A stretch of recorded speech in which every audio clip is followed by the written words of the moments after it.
Hello everyone and welcome back. In this chapter, we are going to run an Nginx container from scratch and expose it to the port 80 and then we deep dive inside the container to understand how Nginx works actually. सबसे पहले हम देखते हैं कि हम एक Nginx की image को पुल करते हैं। पुल करने के लिए हम कोई भी एक वर्जन या टैग इसका ले सकते हैं। हम इस बार इसका पर्ल टैग लेते हैं। पर्ल टैग के लिए हम कमांड को कॉपी कर लेते हैं। अभी हम सबसे पहले देखेंगे कि डॉकर में कोई भी इमेज नहीं है और कंटेनर्स भी हमारे कोई रनिंग या एग्जिट स्टेट में नहीं है। अब सबसे पहले हम कमांड प्रॉम्प्ट में जाकर इमेज पुल करते हैं। यह इमेज पुल करेगा और लोकल कैशे में सेव कर देगा। आप देखेंगे कि इमेज पुल हो चुकी है। अभी अगर हम इमेजेस देखें तो हमें एक इमेज दिखेगी। अब हम इस इमेज से कंटेनर को रन करेंगे, बट इसमें थोड़ा-सा डिफरेंस रहेगा। इस बार हम पोर्ट के साथ रन करेंगे।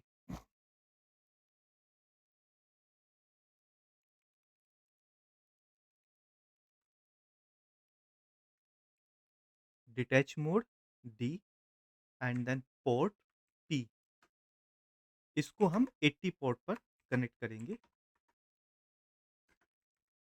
हम नाम देंगे इसका वेब सर्वर।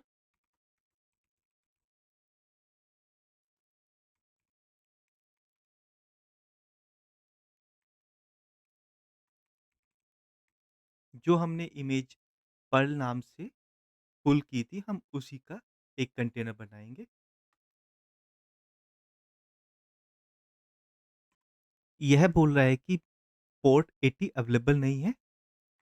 हमने टाइप किया है Docker run D for detach and P for port 88 because मेरा 80 पोर्ट पहले से ही लोकल होस्ट पर दूसरी एप्लीकेशन के लिए असाइन है। आप यहाँ पर अपने सिस्टम के अकॉर्डिंग कुछ भी पोर्ट डाल सकते हैं। 80 will be from the Docker side.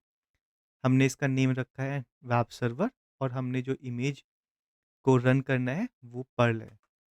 हमें ये आईडी मिलेगी, ये कंफर्म करेगी कि हमारा डॉकर का कंटेनर रेडी है।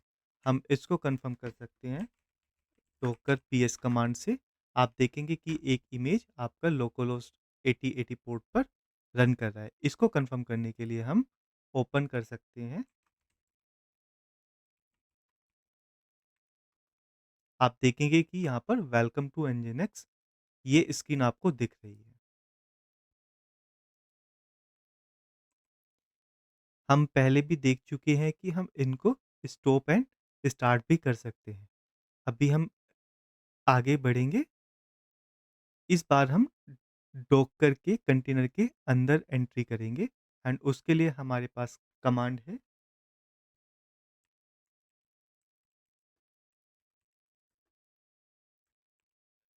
इंटरेक्टिव वे में वेब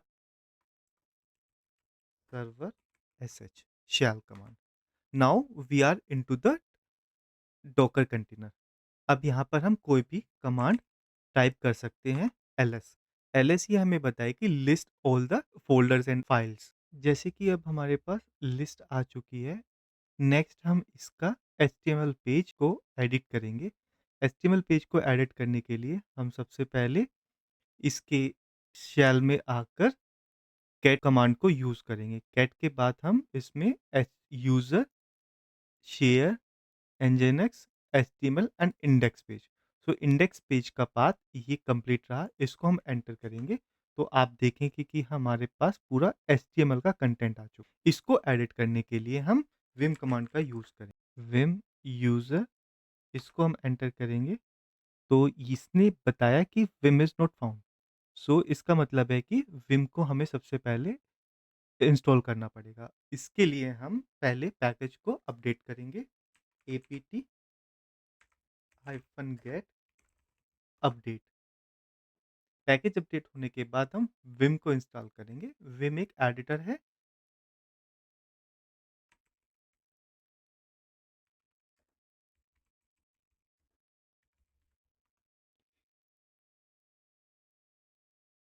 कंटिन्यू यस। कुछ ही देर में विम इंस्टॉल हो जाएगा।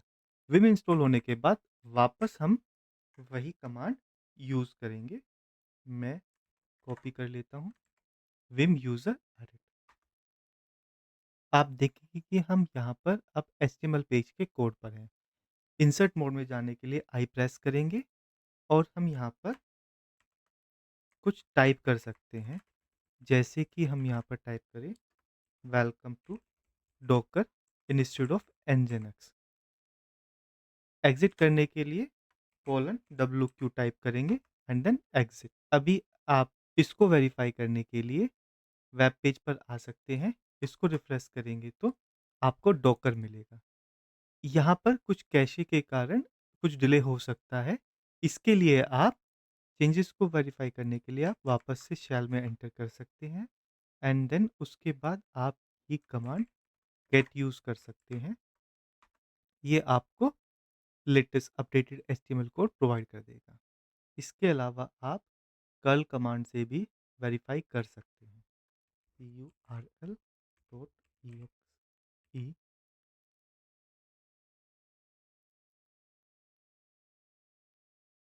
इसको हम एंटर करेंगे तो आप देखेंगे कि डॉकर यहाँ पर अवेलेबल है।